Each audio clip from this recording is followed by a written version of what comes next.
Alright, today I'm going to show you how to take apart the Galaxy Tab 3. This is the little 7-inch version. First, you're going to take your non-marking pry tool and just kind of pry between the edge of the screen and the plastic around the outside. The whole process will take about a minute. There's a bunch of little clasps that you're trying to separate as you go around the edge. I'm not going to speed it up so you can see exactly what I'm doing as I go around the outside. Every single part for this phone or this tablet, I'm going to link in the video description, so you can, if you ever plan on replacing any of the headphone jacks or speakers or screens, you can find all the parts listed below pretty easily.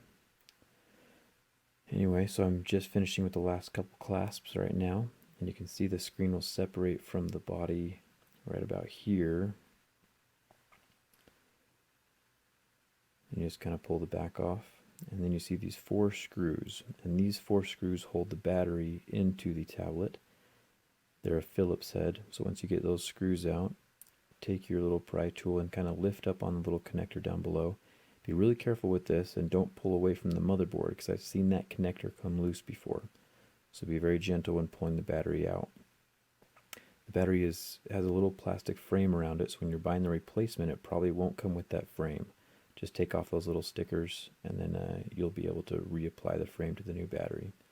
Here's all the screws for the motherboard, all Phillips head, all the same size, so you don't need to worry about where the screws actually go, so get rid of those. And here's the ribbon cable connectors. Just pop them up and off. They're kind of like Legos. They'll clasp on and off.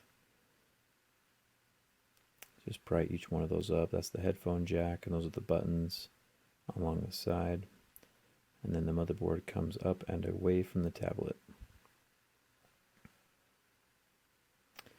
Here's the headphone jack. There's 2 screws holding that in, so if your headphone jack is fuzzy, or if it stopped working, or if there's something stuck down inside of it, you just want to replace it, just take those 2 screws out, and this is all that it is.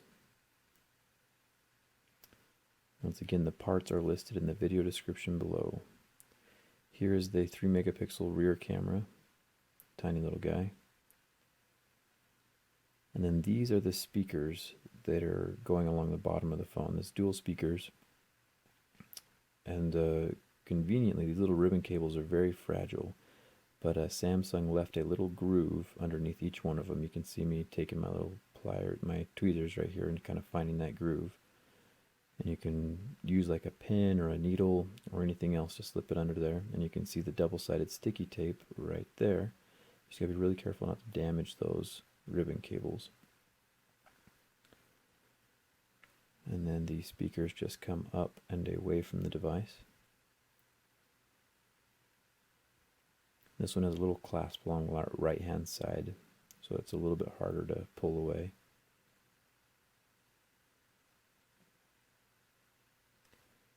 Now, I found this part to be pretty interesting. There's a plastic bracket up along the top that you can just kind of pull away from the top of the tablet. And it holds in the camera, the front camera, and the LED for the flash, or the light sensor.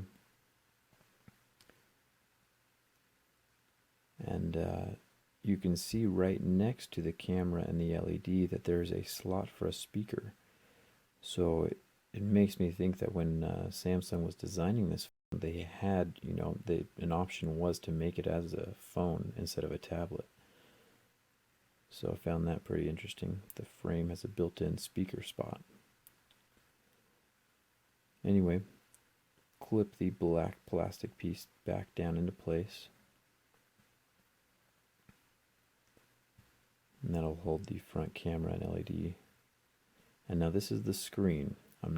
This is the whole screen right here. I'm not going to show you how to separate the glass and the LED, mostly because that takes forever and the success rate is very low. But if you have a heat gun and a kind of a pry tool, a separator, you can probably get the 2 apart. I recommend replacing the whole thing as a unit. It has a much higher success rate.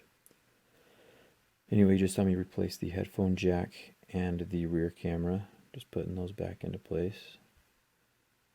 And I'm also snapping the bottom speakers into place. Making sure that the ribbon cables are in the spots they were designed for, so they'll reconnect again with the motherboard. Getting the one screw in for that speaker on the left side. Now the motherboard, make sure all the ribbon cables are, above the motherboard when you put it in, so you can clasp them down into place. And then here's the screw layout. Once again, all 7 screws. Grab the battery with the plastic bracket, get it into place, and then you have those 4 screws around the outside as well. And then clip the battery connector back in, just kind of like a Lego. And then run your hand around and make sure all of your little connectors are pressed down and snapped into place, so you don't have to worry about that later. You don't have to pry the screen up out of the frame again. You'll hear a series of satisfying clicks as you press the screen back into the frame. And that is it. If you have any questions, make sure to leave them in the comments below. Don't forget to like if this video helped you, and don't forget to subscribe. I put up videos pretty often, so it'll be fun to see you around. Any parts and stuff are listed in the video description below. You can hit me up on Twitter as well at ZachsJerryRig. Thanks for watching.